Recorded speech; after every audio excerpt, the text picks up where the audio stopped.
Hello, everybody, and welcome to Modern Barber Upskills Business Live for this How to Be a Boss session with Myles Lewis. Hello. Hello, you've interrupted my intro. Oh, sorry. I was going to do this like a trumpet fanfare for your welcome. Oh, I'm sorry. So, with Myles today, we're going to be talking about the challenges of discipline, management skills, and why you can't be everyone's best friend. Hello, Myles. Hello. Sorry I interrupted. Very rude of me. Disgusting. What do you think are the attributes of a great boss to kick things off? So what I would do is probably say what I have found in my previous bosses rather than me. So someone you can talk to. Nice. Approachability, I think, is very important. And someone who's inspiring. So I think communication, very, very important. Yeah. Inspiration is very, very important. And I think they're the main two for me. Yeah. Those two are that's the pinnacle. Yeah. If you can talk to someone and they inspire you, that's very important. And that's what I try and do. And that's it kind of broadens itself out to lots of different jobs, not just the barbering industry, right? Yeah, of course. Yeah, just being a boss in general. I'm talking about people that understand. You have to be understanding as a boss, and you have to be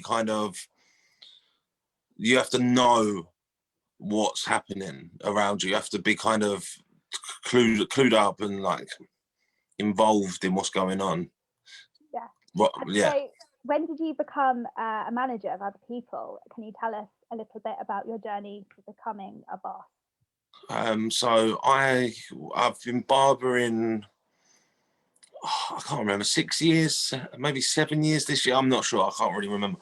But I was barbering at a load because I started when I was 26 and I jumped around a little bit and I wanted to get involved and learn my trade and really hit it. So I jumped around a lot of shops and stuff like that. So then it came to a point where I wanted my own shop, but I needed that managerial experience a bit more. So I had a friend of mine who owned a tattoo shop, and I jumped in there for 6 months, and I was the manager, the shop manager. So I learned from there how to run a tattoo shop before I learned how to run a salon / barbershop. Yeah, cool. But because I had the experience of being in a barbershop, I knew how that worked. And I learned my managerial skills from the tattoo shop. And I guess that's really transferable, and everything that applies to a tattoo shop kind of applies in terms of managing people in a barbershop. Yeah, like the health and safety staff, they have to do a lot more cleaning. Yeah, really, just with like their grips and their actual tattoo machines and stuff. The cleaning's a lot more vigorous. They have to use like autoclaves and stuff like that to keep stuff sterile. But yeah, as in terms of money and how things work, is very, very, very similar, and very similar kinds of people because we're all on that creative kind of spectrum. Yeah. And so what kind of things do you find challenging, if you do find them challenging, about being a boss, like discipline, management, that kind of thing? So you have to, the hardest thing is discipline, I feel, for people, because you know me as a person rather than like me being a manager to you, but I'm a nice person. I always give people benefit of the doubt. So people disciplining and demanding a level of respect sometimes is very hard, especially with people that really approachable and friendly. Do you have to kind of put on a different hat, as it were? Nice today. Yeah, massively. It's the I'm a nice guy. I'm approachable. I'm nice to people, and people that like work for me know this.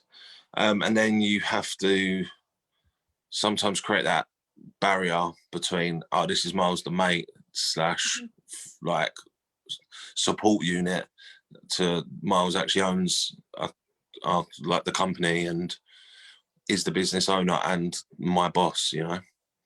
Yeah. And where do you think people often go wrong when they're managing people as a business? It's kind of one or two ways, I feel personally, from experience I've had in the past, how I've been managed.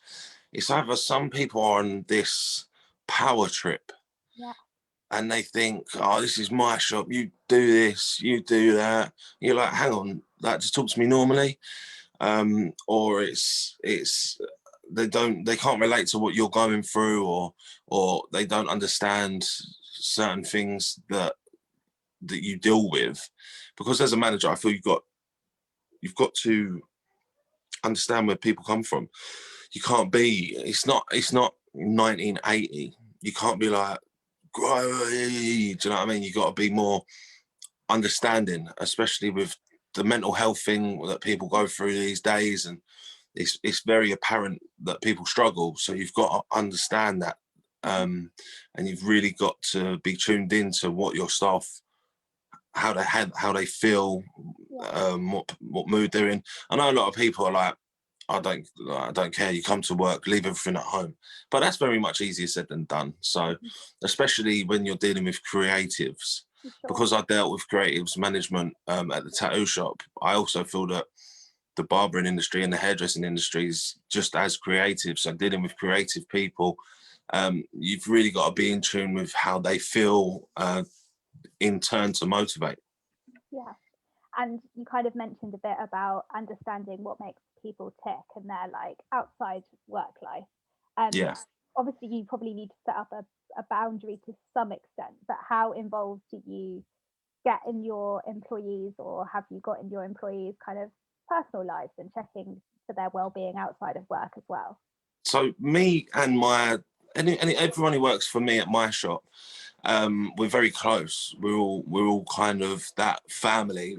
Yeah. Rather than it being a cliche, oh, we're a family. Like, I'm not David Brent. I'm not from The Office. I'm not fickle. Do you know what I mean? But when you come into my work area, you're very much part of the family, you know. And I just feel that you have to get a chance to. Who's coming in? My son's walking around. Cute. I'm giving him the look. The boss He's like, look. What are you doing? I'm going, get upstairs. Going upstairs, pubs. Are you showing your managerial skills right here? I like it. Yeah. Freddie. I'm going to get him to say hi quickly. Yeah. So we're on live on Facebook.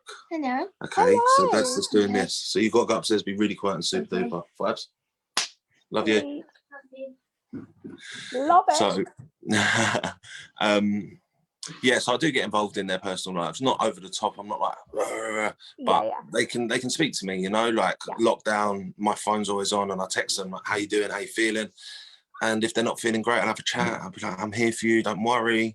Let's do this." Just keeping people motivated. Yeah. What do you think about? I know a lot of businesses have kind of set up like a regular Zoom meeting or house party chat with their employees kind of every week as a regular thing. How do you feel about that kind of approach to it? I think that's good, but I don't need to see my staff that often. Yeah. You know, like they're doing good without you, or you trust them to be. I know I keep in contact with them. I understand the Zoom thing because it's nice to keep a bit of reality and stuff like that. But me personally, they don't need to see me that often. Like, they've got time off me for the moment. So I'm going to let them enjoy their space and stuff. If they wanted to do that, I'd be all for it. But I let them do their thing, you know, let them enjoy their time off, because they're not going to get this opportunity again. So let them enjoy it. I speak to them anyway. I don't need to see them too much. They're lovely people. They are my close friends, but done with them. And if there was any kind of leaders that have inspired you over the years, have you had any great bosses that you can think of, or does anyone kind of in the public eye you see as being like, wow, they're really like killing it as a boss? Barack Obama. Ultimate boss. No.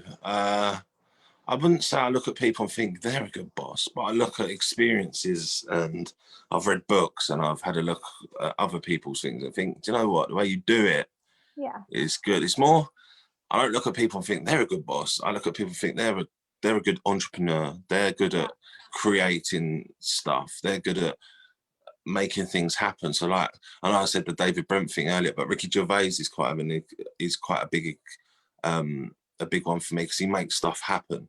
Yeah. So I mean, he'll put his creative ideas down on paper, and then he gets these Netflix shows, he gets The Office, he's done extras, he's done this, that, and the other, and he's very successful. So people like that inspire me more. And I've read, as I say, I've read books. One that you were touched, that you sent me a question, and it was, have I read any books or anything? Yeah. So I'm gonna, sorry to just jump into that. No, do it. That's where I was leading. It's called Shoe Dog, and Ooh. it is about the guy who made Nike. So he's from when he used to sell other people's shoes and built up his own brand, and a multi-billionaire now and stuff like that. So that was really inspiring for me, to see how a guy came from just athletics, getting injured, selling a brand of shoes, creating his own brand, and going from there. I mean, and it just shows you that anything's possible. So that stuff like that for me is really inspiring.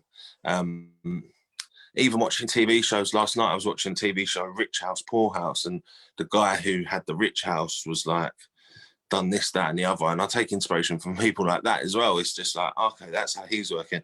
Maybe I should turn myself into XYZ, thinking of other ways of bringing in revenue, how to create better marketing, how to do more things in the public eye.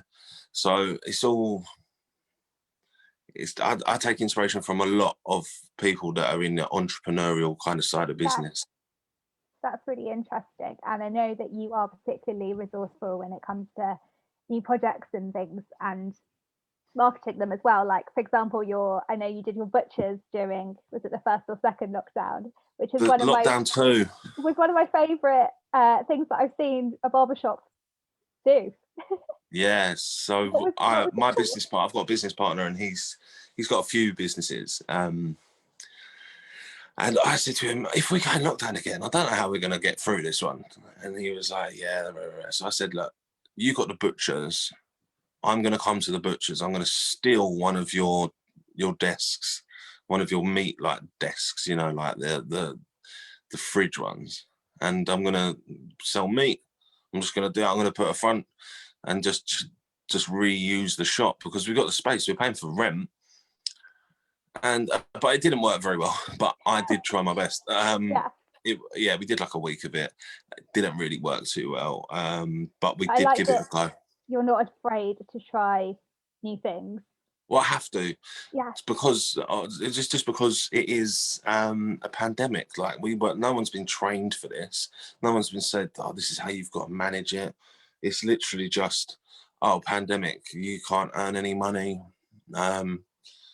Etc. etc. So what I thought was, okay, let's give something else a go. I had to jump through a lot of red tape to even get it going, and it just wasn't worth it in the end. But if I had done it from then until now, it probably would have been very worth it, But obviously, I've got to shut it down to open the barbershop back up. So it is what it is, I guess it's also a wise point to know when to stop, which clearly you were like, look, this isn't going to work out in the long to medium term. So 100%.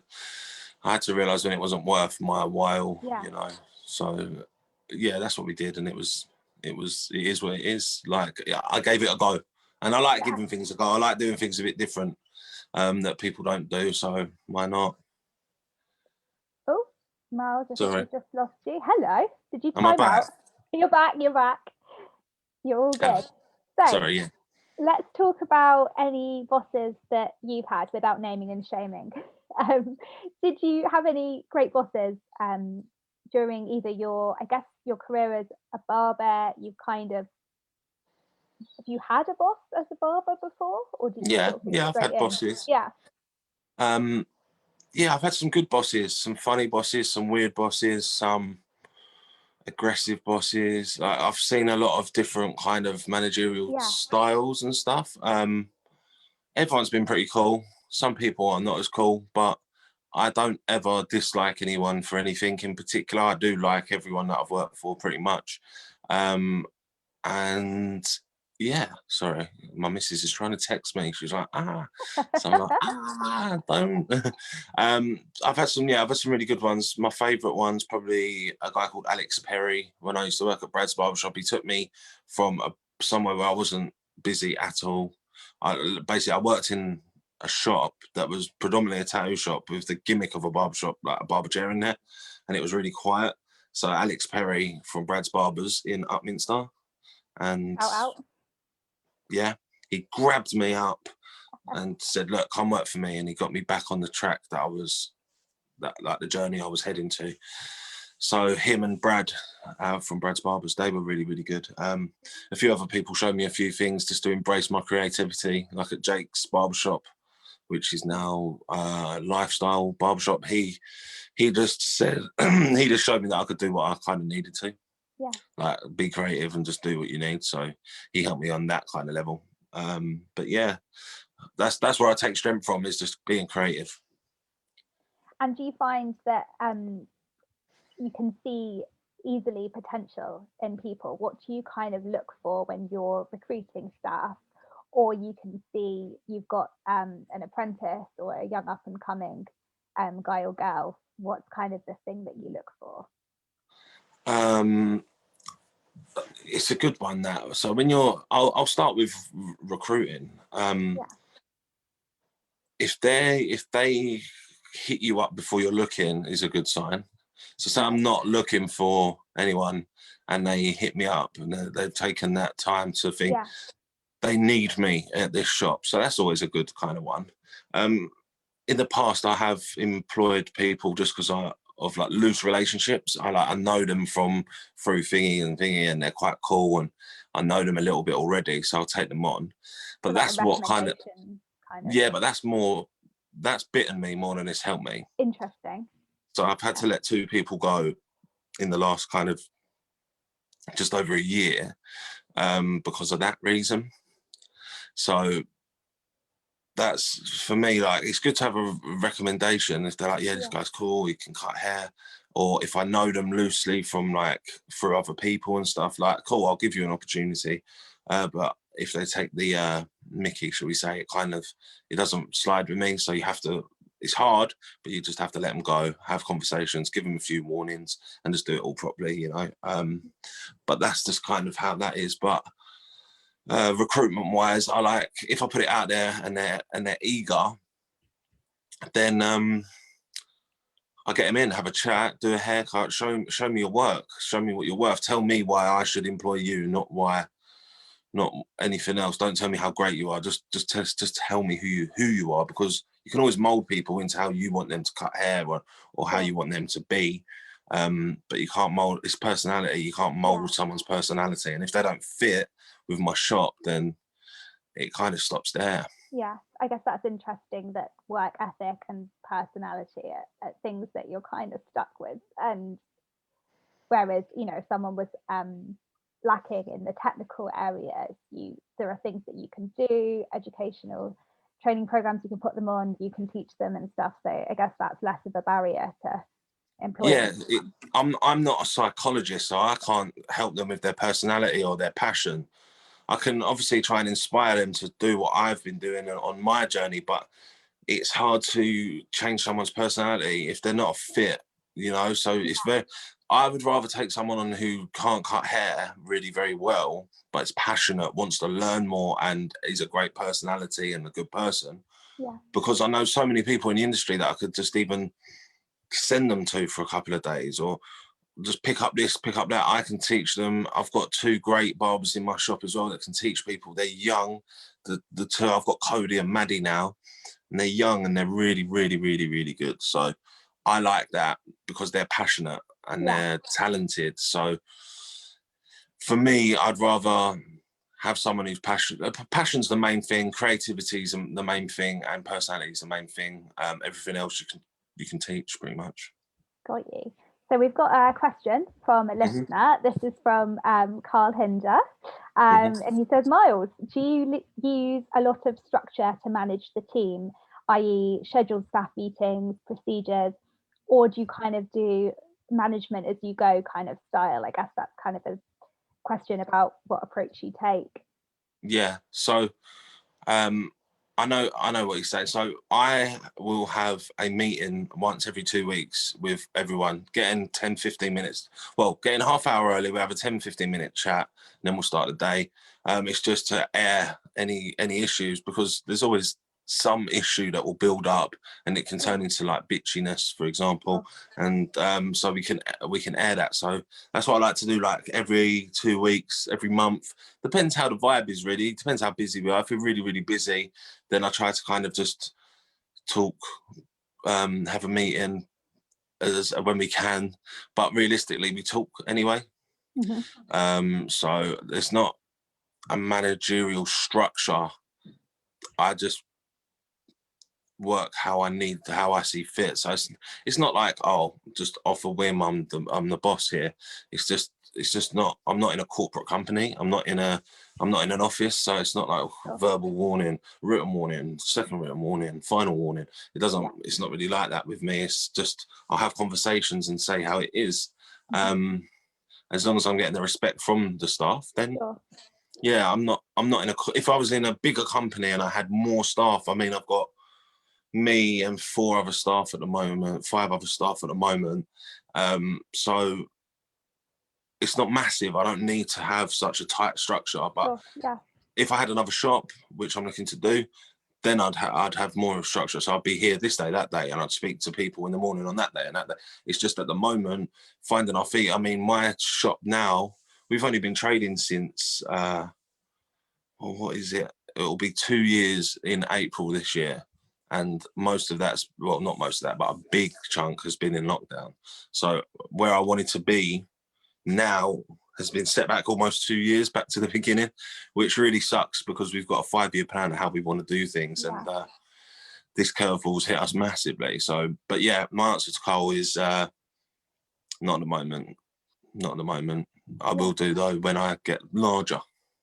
And how have you kind of negotiated lockdown and speaking to the team about the kind of difficulties of this is where we wanted to be, but we're not? Is that something that you would engage the team with, or is that something that you have conversations with the other owner?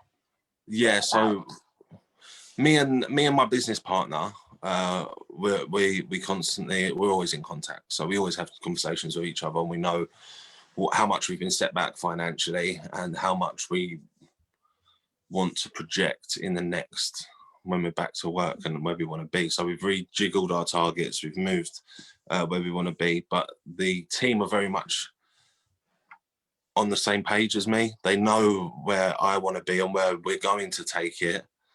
They just know that the pandemic's hit. So there's that. I don't tell them the ins and outs, like, oh, we owe this, we do this, we make this money, we do this. They just know the journey that I'm on, and they kind of believe in me. So big shout out to them. Yeah, there's that level of kind of honesty there, but then it looks like you've kind of put up another level where you're like, look, we don't, I want to protect them to some extent from the ins and outs of everything, which I think is a healthy attitude to have if you're a boss.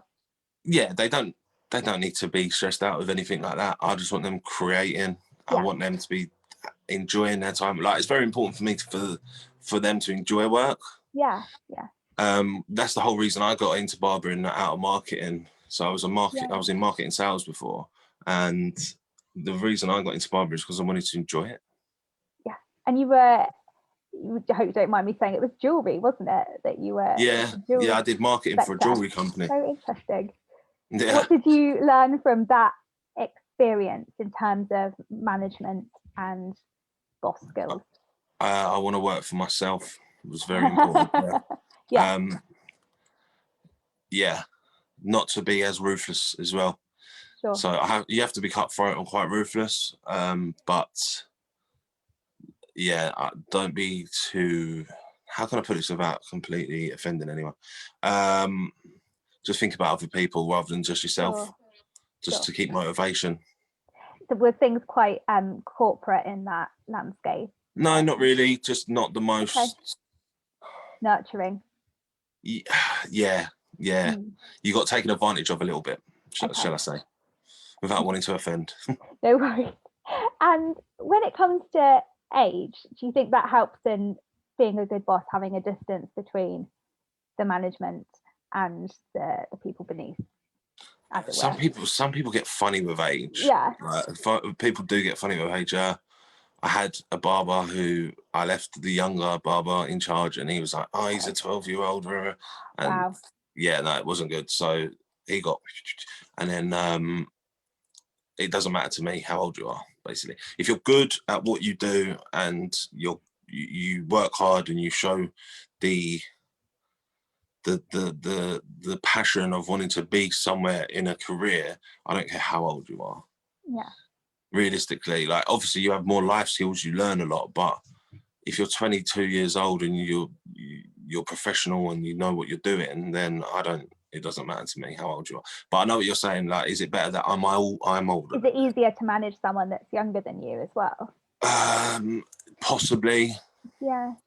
But it is what it is. I've had managers that are younger than me. Yeah. And I still have the respect for them as if it doesn't age really isn't a factor for me personally. The be all and end all, yeah. Mm. And have you faced any challenges, without naming names, of kind of discipline, and how do you get around that fact? Because you're a really likable guy, and I wonder if it's hard for you to not be friends with people. Yeah, no, that is a barrier. So I have a criteria of like friendship within my workplace. Okay. And as soon as you kind of take the mick, yeah, a conversation's had, and then it's that. So yeah, I'm very invested in people. I'm very invested in the people that work for me, work with me. And that's the most important thing. But when that can be seen to be a weakness on my part, and once people think that's a weakness, I've learned since having my newer shop, Myles and Co, that I can't have that. So when people take the mick, I have the conversations. Yeah. I give people chances, but if they want to blow it out, they can blow it out, you know. So that's fine by me. If you want to be my friend and you want to be part of my business and then you want to take the mick out of me, then that's where our relationship will end. Do you find that you've had to make yourself less vulnerable in ways to people taking advantage? Yeah. So I have to, it's not like I've turned into like a tyrant or anything like that. I just take a step back sometimes. Sure. I'm very involved in everyone's, in all my staff. As I said, I invest in people. But when people take the mick, then that's what it is. But I tell the staff, I am your boss. I am the guy who runs the shop. This is my business. I'm a business owner. I have to think about business first. And then people are like, oh, that's a bit muggy and stuff like that. Well, if it's a bit muggy, then you're not motivated in the right way. So it might be partly my fault I haven't motivated you enough, but realistically, I can't blame myself for everything because I'm quite, like, self-defamation's quite big on me. So I'm always like, oh, am I doing this? Am I doing that? But realistically, I am doing a good job. I am looking after people. And because I'm so nice and so likable and so friendly, people can take the mick. And when that happens, it's disappointing. I feel disappointed. I feel gutted. But that's, as I say, that's kind of where our journey will end after a few conversations. I've had people break down to me, crying, saying, "I'm sorry, I don't know why I do this. I always do it to the people that are nice to me or the people that are closest to me," and then they do it again. And it's like, what's fake? What's real? So it's like a filtration process of how you can find the best out of your staff. That's really interesting that you've kind of, I guess for every boss, I don't think as many people are as honest as you about negotiating those boundaries and feeling like you're always learning about new boundaries and learning about how to be a boss. And I think that's what makes a good boss, someone that's not afraid to say, look, you know, I'm still learning. Yeah, it's a lot of people, it's how can I say it? People don't want to be seen to be weak to other people. Yeah. You know, it's people are proud. I'm a good boss. I'm not a good boss. I'm not a bad boss. I am doing what I have to do, and I'm learning all the time. So it is what it is. There's a lot of that like male, like Ego. yeah, like I am a boss, I've got to be cutthroat. Like, yeah, be Sure. cutthroat, but just be yourself still. And it's not impressive to other people if you're like, yeah, I sacked 3 people the other day. It's like, no one cares.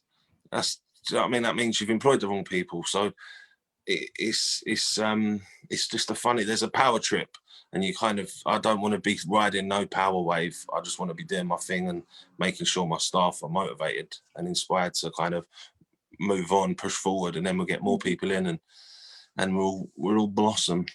Oh, blossom. That's a beautiful note to end things on. A blossoming business.